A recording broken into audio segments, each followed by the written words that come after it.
നമസ്കാരം. എല്ലാ മാന്യപ്രേക്ഷകർക്കും ബി പോസിറ്റീവിന്റെ ഏറ്റവും പുതിയ എപ്പിസോഡിലേക്ക് സ്വാഗതം.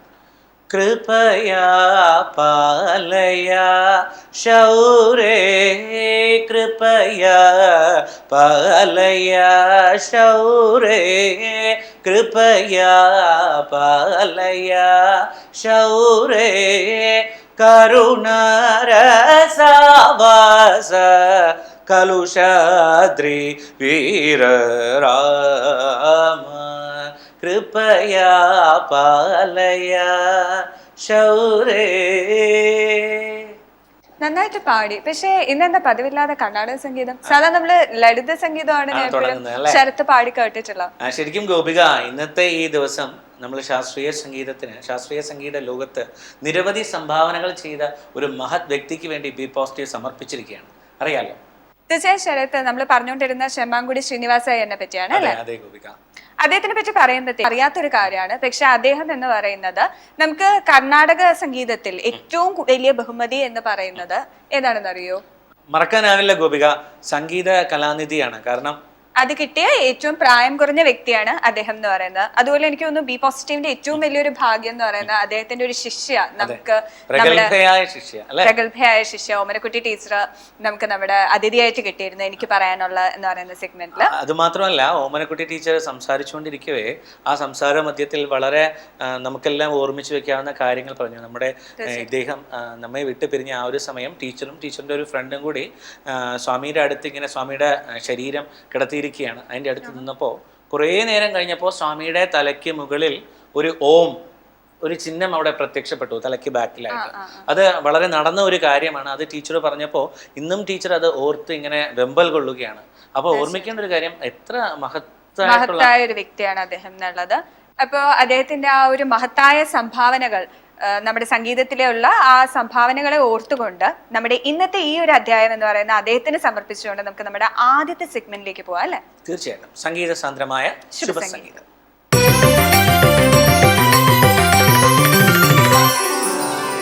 കൺചിമിഴിൽ മൃദുമിഴിനീർ കണമായി രാധയ്ക്ക് നീ നിൽക്കുവതെന്തേ? കൺചിമിഴിൽ മൃദുമിഴിനീർ കണമായി രാധയ്ക്ക് നീ നിൽക്കുവതെന്തേ? കരിമുകിൽ വന്നനെ കാണാതിനിയും കരയുകയാണോ തോഴി? നീ കരയുകയാണോ തോഴി? കൺചിമിഴിൽ മൃദുമിഴിനീർ കണമായി രാധയ്ക്ക് നീ നിൽക്കുവതെന്തേ? വർണ്ണസുമങ്ങളെ തേടിയാലഞ്ഞവൻ അർണവത്തിൽ വീണെന്നോ നിന്റെ പിടി? വർണ്ണസുമങ്ങളെ തേടിയാലഞ്ഞവൻ അർണവത്തിൽ വീണെന്നോ നിന്റെ പിടി? ഗോപിക്കേ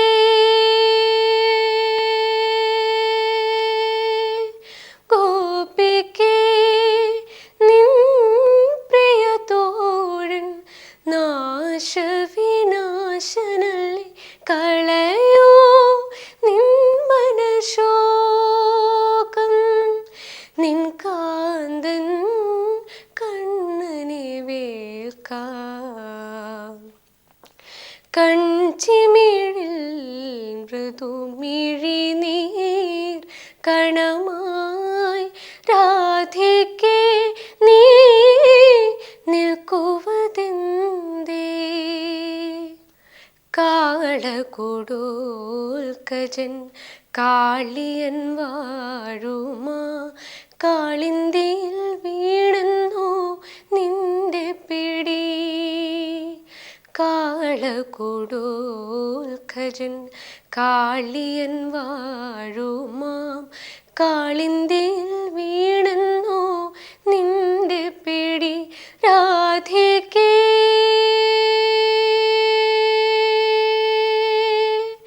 രാധികേ മാനസത്തോഴൻ കാലാതിവർത്തിയല്ലേ കളയോ നിൻ മനശോകം നിൻ കാന്തൻ കണ്ണനെ വേൽക്കാം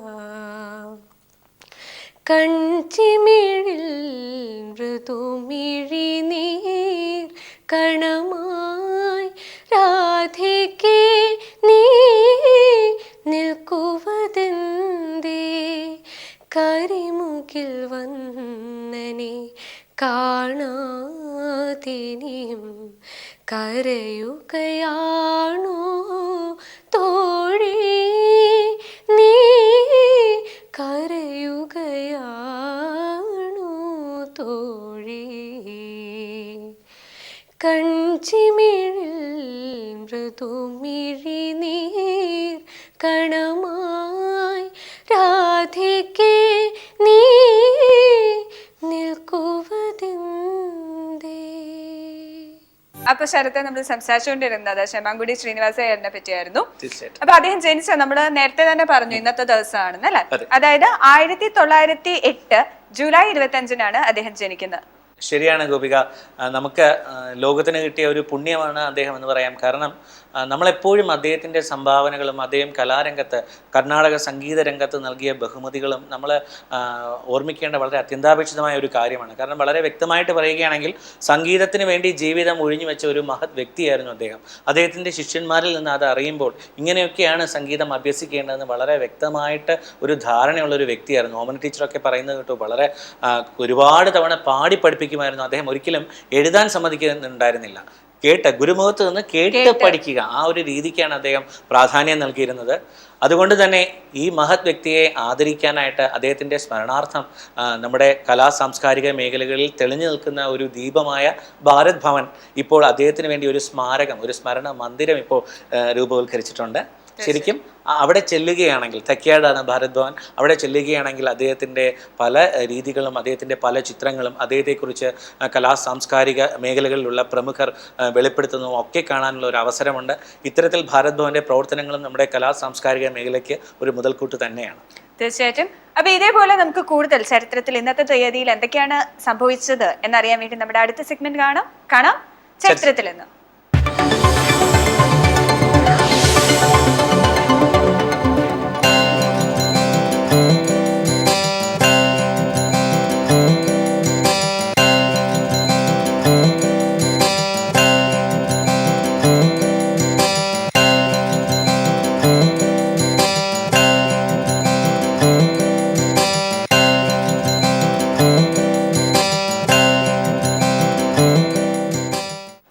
ഇഷ്ടപ്പെടാത്തതായിട്ട് നമ്മൾ ആരും ഇല്ല. ചിരിക്കാനാണ് കൂടുതൽ ഇഷ്ടം. ഒരു പ്രാവശ്യം ചാർലി ചാപ്ലിൻ വരെ പറഞ്ഞിട്ടുണ്ട്, ഒരു ദിവസം ചിരിച്ചില്ലെങ്കിൽ ആ ദിവസം എന്ന് പറയുന്ന ഒരു നഷ്ടം ആയതുപോലെയാണ് നമുക്ക് എന്ന്. നമ്മുടെ അടുത്ത സെഗ്മെന്റ് എന്ന് പറയുന്നത് ശ്രീ സജീഷ് കുട്ടനെല്ലൂർ അവതരിപ്പിക്കുന്ന ഹാസ്യ കേരളം.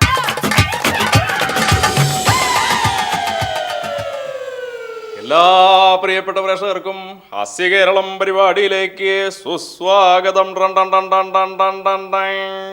അപ്പോ ഈ സമകാലിക കാര്യങ്ങളെ നർമ്മത്തിൽ ചിത്രീകരിക്കുന്നതിനായിക്കൊണ്ട് ചാക്യാർ വീണ്ടും വന്നെത്തിച്ചേർന്നിരിക്കുകയാണ്. ഇപ്പം എന്താ സമകാലികമായിട്ടുള്ള കാര്യങ്ങൾ ഇങ്ങനെ നോക്കുമ്പോൾ എന്തൊക്കെയാ കാണുന്നത്? ഇപ്പോൾ നമ്മൾ നിൽക്കുന്നത് കർക്കിടക മാസത്തിലാണല്ലോ. അപ്പോൾ പൊതുവെ ഒരു പറച്ചിലുണ്ട്, കർക്കിടകം ദുർഘടം എന്നൊരു പറച്ചിലുണ്ട്. എന്ന് വെച്ചാൽ ദുർഘടം മഹാകഷ്ടമാണെന്ന്. അപ്പം അങ്ങനെ നോക്കുമ്പോൾ ഈ കർക്കിടകം മാത്രമാണോ, ഈ ബാക്കിയുള്ള 11 മാസവും സാധാരണ ജനങ്ങളെ സംബന്ധിച്ച് ദുർഘടം തന്നെയാണ്. കർക്കിടകത്തെ പഞ്ഞമാസം എന്നൊരു പറച്ചിലുണ്ട്. എന്ന് വെച്ചാൽ പട്ടിണിയും പരിവട്ടൊക്കെ ഉള്ളൊരു കാലമായിരുന്നു പണ്ട് കർക്കിടകത്തിൽ. അപ്പോൾ ശരിക്കും പറഞ്ഞാൽ ഇപ്പോൾ പഞ്ഞം എന്ന് പറഞ്ഞാൽ ഇപ്പോൾ നമ്മുടെ നാട്ടിൽ ബംഗാളികൾക്ക് പഞ്ഞമില്ല, മാലിന്യത്തിന് പഞ്ഞമില്ല, വാർത്തകൾക്ക് പഞ്ഞമില്ല, വാർത്താ ചാനലുകൾക്ക് പഞ്ഞമില്ല, ടൺ ടൺ ടൺ ടൺ ടൺ ടൺ. അപ്പോൾ പഞ്ഞമില്ല എന്നെല്ലാവർക്കും മനസ്സിലായല്ലോ. പിന്നെ മാത്രമല്ല ഈ കർക്കിടകത്തിൽ ഇപ്പം എന്താ പറയുക, നമ്മളിങ്ങനെ നഗരവീതിയിലൂടെ ഇങ്ങനെ നടക്കുമ്പോൾ ഇങ്ങനെ പരിസരത്തൊക്കെ നിറയെ കടകൾ ഇങ്ങനെ കാണാം, തുണിക്കടകളൊക്കെ കാണാം. അപ്പോൾ നമ്മൾ അവിടെ എത്തിയിട്ട് ഇങ്ങനെ നോക്കുമ്പോൾ അവിടെ ഇങ്ങനെ വിശാലമായൊരു വലിയ ബോർഡ് കാണാം. അതായത് കട കാലിയാക്കുന്നു എന്നുള്ള ബോർഡ് എല്ലാവരും കണ്ടു കാണും. കട കാലിയാക്കുന്നു. അപ്പോൾ നമ്മൾ വളരെ ഹാപ്പിയായി, കട കാലിയാക്കുകയാണ്, അപ്പോൾ എല്ലാം നമുക്ക് നേർപകുതി വിലയ്ക്ക് തരുമെന്ന് നമ്മൾ സന്തോഷിക്കും. എന്നിട്ട് അങ്ങോട്ട് അകത്തേക്ക് കയറും. അപ്പോഴാണെങ്കിൽ എന്താ പറയുക, ഈ 200 രൂപയുടെ ഷർട്ടിന് 350 രൂപയാവും. അപ്പോൾ അതൊക്കെ ഒരു എന്താ പറയുക, ഇതുവരെ കാലിയാകാത്ത വർഷങ്ങളായിട്ട് ഇങ്ങനെ ബോർഡ് വെച്ചിരിക്കുകയാണ്, കട കാലിയാക്കുന്നു എന്ന്. പക്ഷേ കട ഒരിക്കലും കാലിയാവില്ല. അപ്പോൾ അവരൊക്കെ ഈ കർക്കിടകം പ്രമാണിച്ച് ഈ ബോർഡ് അങ്ങോട്ട് എടുത്ത് മാറ്റി വെച്ച് പകരം ആടിമാസ കിഴിവ് എന്ന് പറഞ്ഞൊരു ബോർഡ് അങ്ങോട്ട് അവിടെ സ്ഥാപിക്കും. അപ്പോൾ എന്താ, കർക്കിടകം പ്രമാണിച്ച് കിഴിവ്. അപ്പം അങ്ങനെയുള്ള ഈ കർക്കിടകം എന്ന് പറഞ്ഞാൽ ശരിക്കും ഈ എല്ലാറ്റിനെയും കച്ചവടവൽക്കരിക്കുന്ന മലയാളി കർക്കിടകത്തെയും വിറ്റ് പുട്ടടിച്ചു കൊണ്ടിരിക്കുകയാണ്. അപ്പോൾ ഈ കർക്കിടക കഞ്ഞി ഒരു പ്രധാന സംഗതിയാണല്ലോ. അപ്പോൾ ഈ കർക്കിടക കഞ്ഞിയിൽ ഇപ്പോൾ കഴിക്കുമ്പോൾ ഈ എന്താ പറയുക, ഇപ്പോൾ ഇടയ്ക്ക് പത്രത്തിലൊക്കെ കാണാം, അതിൽ ഈ പുഴുവിനെ കണ്ടു, അല്ലെങ്കിൽ കല്ല് കടിച്ചു, അത് കടിച്ചു, ഇത് അതൊന്നും മലയാളികൾക്കൊരു പ്രശ്നമേ ഇല്ല. കാരണം ഈ ആയുർവേദം എന്ന് പറഞ്ഞിട്ട് ഇപ്പോൾ നമ്മളൊരു മൺകട്ട എടുത്ത് ഇങ്ങനെ അരച്ച് അത് കൊടുത്താലും മലയാളികൾ അതങ്ങോട്ട് വലിച്ചു കുടിക്കും. അപ്പോൾ അതാണ് അതിൻ്റെ ഒരു പ്രത്യേകത. പിന്നെ മാത്രമല്ല ഈ കർക്കിടകത്തിൽ ഈ പുതിയ പദ്ധതികളൊന്നും തന്നെ ആളുകൾ തുടങ്ങില്ല. അതായത് പുതിയ സിനിമകൾ ആരംഭിക്കില്ല, അതുപോലെ പുതിയ കടകൾ തുടങ്ങില്ല, അങ്ങനെയൊക്കെയുള്ള ചില പ്രത്യേകതകളുണ്ട്. പിന്നെ മാത്രമല്ല ഈ കഴിഞ്ഞ വർഷം കർക്കിടകത്തിന് ചില ആളുകൾ ഈ ബലികർമ്മം ചെയ്യുന്നതിനായിക്കൊണ്ട് അവർ വളരെ പരിപാവനമായ ഒരു ക്ഷേത്രത്തിലേക്ക് പോയി. അവിടെ എത്തിയപ്പോൾ അവിടെ സാമാന്യം നല്ല തിരക്കുണ്ട്. അപ്പോൾ അവരിങ്ങനെ നോക്കിയപ്പോൾ 2 സെക്ഷനായിട്ടാണ് ഈ ബലികർമ്മം നടക്കുന്നത്. അപ്പോൾ ഒന്നാമത്തെ സെക്ഷനിൽ കുറേ ശാന്തിക്കാരിങ്ങനെ നിൽക്കുന്നുണ്ട്, രണ്ടാമത്തെ സെക്ഷനിൽ വേറെയും കുറേ ശാന്തിക്കാരിങ്ങനെ നിൽക്കുന്നുണ്ട്. അപ്പോൾ ഈ ഒന്നാമത്തെ സെക്ഷനിലുള്ള ഈ ശാന്തിക്കാരുടെ അടുത്ത് ആരുമില്ല. രണ്ടാമത്തെ സെക്ഷനിലുള്ള ശാന്തിക്കാരുടെ അടുത്താണെങ്കിൽ നിറയെ ആളുകളിരുന്ന് ബലികർമ്മം ഇങ്ങനെ ചെയ്തുകൊണ്ടിരിക്കുകയാണ്. അപ്പോൾ പെട്ടെന്ന് ഈ ബലിയിടാൻ വന്ന ആളുകൾ അവിടെയുള്ള ഒരു നാട്ടുകാരോട് ചോദിച്ചു, എന്താ അവിടെ ഒരു പ്രശ്നം? അതായത് കുറേ ശാന്തിമാർ വെറുതെ നിൽക്കുന്നു, കുറേ ശാന്തിമാർ ഇങ്ങനെ ബലിയിട്ടുകൊണ്ടിരിക്കുന്നു, അപ്പോൾ എന്താ അവരുടെ അടുത്തേക്ക് ആരും പോകാത്ത, എന്താ പ്രശ്നം എന്ന് ചോദിച്ചു. അപ്പോൾ പറഞ്ഞു, എടോ ആ വെറുതെ നിൽക്കുന്ന ശാന്തികളില്ലേ, അവർ മലയാളികൾ, അപ്പുറത്ത് ബലി ഇട്ടുകൊണ്ടിരിക്കുന്ന ശാന്തികളില്ലേ, അവർ ബംഗാളികൾ. ബംഗാളികൾ ഇപ്പോൾ ശാന്തികളായോ? അവർ ശാന്തിപ്പണി പഠിച്ചോ? അവർക്ക് ശാന്തിയും സമാധാനമൊക്കെ കുറവാണെങ്കിലും അവരും ഇപ്പോൾ ശാന്തികർമ്മം തുടങ്ങി. മാത്രമല്ല ഇപ്പോൾ നിലവിൽ മലയാളികൾ വാങ്ങുന്നതിൻ്റെ നേർപകുതി മാത്രമാണ് അവർ അതിന് ദക്ഷിണ വാങ്ങുന്നത്. അപ്പോൾ അതാണ് അതിൻ്റെ ഒരു പ്രത്യേകത. അപ്പോൾ അങ്ങനെ ബംഗാളികൾ അതുപോലെ താനിരിക്കുന്നിടത്ത് താനിരുന്നില്ലെങ്കിൽ അവിടെ ബംഗാളികൾ കയറി ബലിയിടും എന്നുകൂടി മലയാളിക്ക് ഈ കർക്കിടക മാസത്തിൽ ഓർക്കാം. രാമായണം, മഹാനായ രാമൻ്റെ എന്താ പറയുക, ഈ രാമായണം എന്ന് പറഞ്ഞു കഴിഞ്ഞാൽ അത് വായിക്കുമ്പോൾ നമുക്കൊക്കെ എന്താ പറയുക, ആത്മീയമായിട്ടും അതുപോലെ തന്നെ മറ്റ് നമ്മുടെ ചിന്താപരമായിട്ടും ഒക്കെ തന്നെ നമുക്ക് വളരെയധികം നമ്മളുടെ മനസ്സിനെ കൂടുതൽ പരിപോഷിക്കുന്ന തരത്തിലേക്ക് ഉയർത്തിക്കൊണ്ടുപോകുന്ന രാമായണം എല്ലാ ആളുകളും ഇങ്ങനെ വായിച്ചുകൊണ്ടിരിക്കും. പക്ഷേ നമ്മുടെ പുതിയ ന്യൂ ജനറേഷൻ തലമുറയാണെങ്കിൽ റം റം റം റം റം റാം റാം റാം റാം എന്നും പറഞ്ഞുകൊണ്ടിരിക്കുന്ന ഈ അവസരത്തിൽ എല്ലാവർക്കും നമസ്കാരം. ഈ കാലഘട്ടത്തിൽ നാം ഇന്ന് നോക്കുമ്പോൾ എയർ കണ്ടീഷൻ ചെയ്ത കാറുകളും എയർ കണ്ടീഷൻ ചെയ്ത മുറികളും ധാരാളം ഉണ്ട്, അല്ലേ? പക്ഷേ എയർ കണ്ടീഷൻ ചെയ്ത കാറുകളിൽ സഞ്ചരിച്ചിട്ടും എയർ കണ്ടീഷൻ ചെയ്ത മുറികളിൽ കിടന്നുറങ്ങിയിട്ടും മനസ്സമാധാനമില്ലാത്ത ഒരുപാട് കൂട്ടുകാരന്മാർ എനിക്കുണ്ട്. തീർച്ചയായിട്ടും നമുക്ക് എല്ലാവർക്കും അറിയാവുന്ന ഒരു കാര്യമാണ്. അതുപോലെ തന്നെ മാനസിക സമ്മർദ്ദം കാരണം ആത്മഹത്യയ്ക്ക് ശ്രമിക്കുന്നവരും നമ്മുടെ സമൂഹത്തിൽ കാണാനുണ്ട്. ഇതിനൊക്കെ കാരണം എനിക്ക് തോന്നുന്നു നമ്മുടെ മനസ്സിന്റെ ഒരു കൈവിടൽ, മനസ്സിന്റെ ഒരു സംഘർഷം, അതെ സമനില അത് വിട്ടുപോകുന്നു എന്നുള്ളതാണ്. ശരിക്കും ഞാൻ ഉദ്ദേശിക്കുന്നത് ഗോപിക, നമുക്ക് തോന്നുന്നു നമ്മുടെ എയർ കണ്ടീഷൻ ചെയ്യാനുള്ള ആ ഒരു വ്യഗ്രത കാണിക്കുന്നതിന് പകരം നമ്മുടെ മനസ്സിനെ ഒന്ന് എയർ കണ്ടീഷൻ ചെയ്ത് തണുപ്പിക്കാൻ സംഗീതത്തിന് വളരെ പ്രാധാന്യമുണ്ടെന്ന് എനിക്ക് തോന്നുന്നു. നമ്മൾ മ്യൂസിക് തെറാപ്പി എന്ന് പറഞ്ഞിട്ട് തന്നെ എന്താ പറയാ, അസുഖങ്ങൾ വരുന്ന ആളുകൾക്ക് അതും പലപ്പോഴും ഇനിയൊരു എന്താ പറയാ വരവില്ല എന്നുള്ള ഒരു സ്ഥലങ്ങളിൽ വരെ ഈ സംഗീതം വെച്ചിട്ട് ആളുകളെ തിരിച്ചു കൊണ്ടുവരുന്ന കഥകൾ നമ്മൾ കേൾക്കുന്നുണ്ട്. എന്തായാലും ബി പോസിറ്റീവ് പ്രേക്ഷകർക്ക് ഉന്മേഷം പകരുന്ന പരിപാടിയാണ് അടുത്തത്. നമുക്ക് കാണാം വഴിത്തിരിവ്.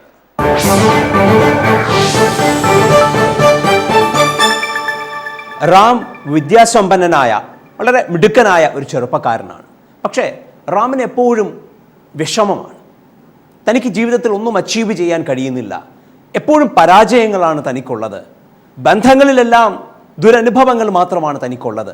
ഈ ലോകത്തിൽ താൻ ഏതിലൊക്കെ ഇടപെടുന്നുവോ, എവിടെയൊക്കെ ഇടപെടുന്നുവോ, അവിടെ നിന്നെല്ലാം ഒരു നെഗറ്റിവിറ്റിയാണ് തനിക്ക് കിട്ടിയിട്ടുള്ളത്. പലപ്പോഴും രോഗങ്ങൾ തന്നെ ഗ്രസിച്ചുകൊണ്ടേയിരിക്കുന്നു. ഇങ്ങനെയുള്ള പരാതികളും പരിഭവങ്ങളുമാണ് എപ്പോഴും റാമിൻ്റെ ജീവിതത്തിൽ. എപ്പോഴും ആ ഒരു നെഗറ്റിവിറ്റിയുമായിട്ടാണ് റാം ജീവിക്കുന്നത്. റാമിനെപ്പോലെ നമ്മുടെ ഇടയിലും പലരും ഉണ്ടാകും ഇത്തരത്തിൽ എല്ലാ കാര്യങ്ങളിലും ഒരു നെഗറ്റീവ് കാണുന്ന, ജീവിതത്തിൽ ഒന്നും നേടാൻ കഴിയുന്നില്ല എന്ന് വല്ലാതെ ചിന്തിക്കുന്ന, എവിടെയും എനിക്ക് പരാജയമാണ്, ഞാൻ തൊടുന്നതെല്ലാം പിഴച്ചു പോകുന്നു എന്ന് പരിതപിക്കുന്ന ഒരുപാട് ആൾക്കാർ. റാമിന് സംഭവിച്ചത് ഒരുപക്ഷെ നമുക്കെല്ലാവർക്കും ഒരു നല്ല പാഠവുമായിരിക്കും. റാമിന് ഈ പ്രശ്നങ്ങളിൽ നിന്നും എങ്ങനെയെങ്കിലും ഒരു മുക്തി ഉണ്ടാകണം. റാം ഒരു ഗുരുവിൻ്റെ അടുത്തേക്ക് പോയി. എന്നിട്ട് അദ്ദേഹത്തിനോട് ഈ പ്രശ്നങ്ങളെല്ലാം തന്നെ വിവരിച്ചു. ഇതാണ് എൻ്റെ ജീവിതത്തിലെ പ്രശ്നം. എപ്പോഴും എനിക്ക് പരാജയങ്ങളും പ്രശ്നങ്ങളും മാത്രമേ ഉണ്ടാകുന്നുള്ളൂ. എല്ലായിടത്തുനിന്നും എനിക്ക് റിജക്ഷൻസും ഡിജക്ഷൻസും മാത്രമേ ഉണ്ടാകുന്നുള്ളൂ. എൻ്റെ ഇതുവരെയുള്ള ജീവിതം ഏറ്റവും ദുഃഖപൂരിതമായിരിക്കുന്നു. ഗുരു റാമിനോട് കൂടുതലൊന്നും തന്നെ പറയാതെ റാമിനെയും വിളിച്ചിട്ട് ഒരു ലേക്കിൻ്റെ, ഒരു തടാകത്തിൻ്റെ കരയിലേക്ക് പോയി. ആ തടാകത്തിൻ്റെ കരയിൽ വെച്ച് ഗുരു തൻ്റെ കയ്യിൽ ഉണ്ടായിരുന്ന ഒരു ഗ്ലാസ് എടുത്തിട്ട് തടാകത്തിലെ വെള്ളം ആ ഒരു ഗ്ലാസ്സിൽ നിറച്ചു. അതിനുശേഷം ഒരു പിടി ഉപ്പെടുത്ത് ആ ഗ്ലാസ്സിലിരുന്ന വെള്ളത്തിലേക്ക് ഇട്ടു. അത് നന്നായിട്ടൊന്ന് കലക്കിയിട്ട് റാമിന് കുടിക്കാൻ കൊടുത്തു. റാമിനോട് അതൊന്ന് ടേസ്റ്റ് ചെയ്യാൻ പറഞ്ഞു. അങ്ങനെ ആ ഗ്ലാസ്സിലെ ഉപ്പ് നിറഞ്ഞ വെള്ളത്തിനെ റാം ഒന്ന് രുചിച്ചു നോക്കിയിട്ട് തുപ്പിക്കളഞ്ഞു. ഗുരു ചോദിച്ചു, എങ്ങനെയുണ്ട് ഈ വെള്ളം ഇപ്പോൾ? വളരെ ബുദ്ധിമുട്ടാണ് കുടിക്കാൻ വേണ്ടിയിട്ട്, ഒത്തിരി ഉപ്പ് ഇതിലടങ്ങിയിരിക്കുന്നു, ഇത് കുടിക്കാൻ വേണ്ടി ബുദ്ധിമുട്ടാന്ന് പറഞ്ഞു. ശരി, ആയിക്കോട്ടെ. അതേ അളവ് തന്നെ ഉപ്പ് ഗുരു വീണ്ടും കയ്യിലേക്ക് എടുത്തിട്ട് ആ ലേക്കിലേക്ക് ഇട്ടു. എന്നിട്ട് ആ ലേക്കിൽ ആ ഒരു പിടി ഉപ്പ് നന്നായിട്ടൊന്ന് കലക്കി. അതിനുശേഷം ഈ ഗ്ലാസ് വീണ്ടും റാമിൻ്റെ കയ്യിൽ കൊടുത്തിട്ട് ആ ലേക്കിൽ നിന്നും ഒരു ഗ്ലാസ് വെള്ളം എടുത്ത് കുടിക്കുവാൻ വേണ്ടി ഗുരു പറഞ്ഞു. റാം വെള്ളം ആ ഗ്ലാസ് കൊണ്ട് ലേക്കിൽ നിന്നും ഒരു ഗ്ലാസ് വെള്ളം എടുത്ത് വീണ്ടും കുടിച്ചു. ഗുരു റാമിനോട് ചോദിച്ചു, എങ്ങനെ ഇരിക്കുന്നു ഇപ്പോൾ? അപ്പോൾ റാം പറഞ്ഞു, കൊള്ളാം, പ്രശ്നമൊന്നുമില്ല, നല്ല ടേസ്റ്റുള്ള വെള്ളം തന്നെയാണ്, നല്ല രുചിയുള്ള വെള്ളം തന്നെയാണ്. അപ്പോൾ ഗുരു ചോദിച്ചു, അതിലിപ്പോൾ ഉപ്പിൻ്റെ അംശം നിനക്ക് അനുഭവിക്കാൻ കഴിയുന്നുണ്ടോ? ഉപ്പിൻ്റേതായിട്ടുള്ള ഒരു ഫീൽ നിനക്ക് കിട്ടുന്നുണ്ടോ? അപ്പോൾ റാം പറഞ്ഞു, ഇല്ല, എനിക്ക് അത്തരത്തിൽ യാതൊരു ഫീലും കിട്ടുന്നില്ല. അപ്പോൾ ഗുരു റാമിനോട് പറഞ്ഞു, ഇതുപോലെയാണ് നമ്മുടെ ജീവിതവും. ഈ ഒരു പിടി ഉപ്പിന് അതിൻ്റേതായ ഒരു ടേസ്റ്റ് ഉണ്ട്, അതെപ്പോഴും അങ്ങനെ തന്നെ ആയിരിക്കും. ആ ഉപ്പിൻ്റെ രുചിയിൽ യാതൊരു വ്യത്യാസവും ഉണ്ടായിരിക്കുകയില്ല. പക്ഷേ അതിടുന്ന വെള്ളത്തിൻ്റെ അളവിലാണ് എപ്പോഴും നമുക്ക് ശ്രദ്ധിക്കുവാൻ കഴിയുക. ഒരു ഗ്ലാസ് വെള്ളത്തിലേക്കാണ് ആ ഒരു പിടി ഉപ്പിടുന്നതെങ്കിൽ അത് നമുക്ക് കുടിക്കുവാൻ കഴിയുകയില്ല. എന്നാൽ ഒരു വലിയ തടാകത്തിലേക്കാണ് അതേ ഒരു പിടി ഒപ്പിടുന്നതെങ്കിൽ യാതൊരു പ്രശ്നവുമില്ലാതെ നമുക്ക് ആ വെള്ളം കുടിക്കുവാനും കഴിയും. ഇതുപോലെയാണ് നമ്മുടെ ജീവിതത്തിൽ ഉണ്ടാകുന്ന പ്രശ്നങ്ങളും.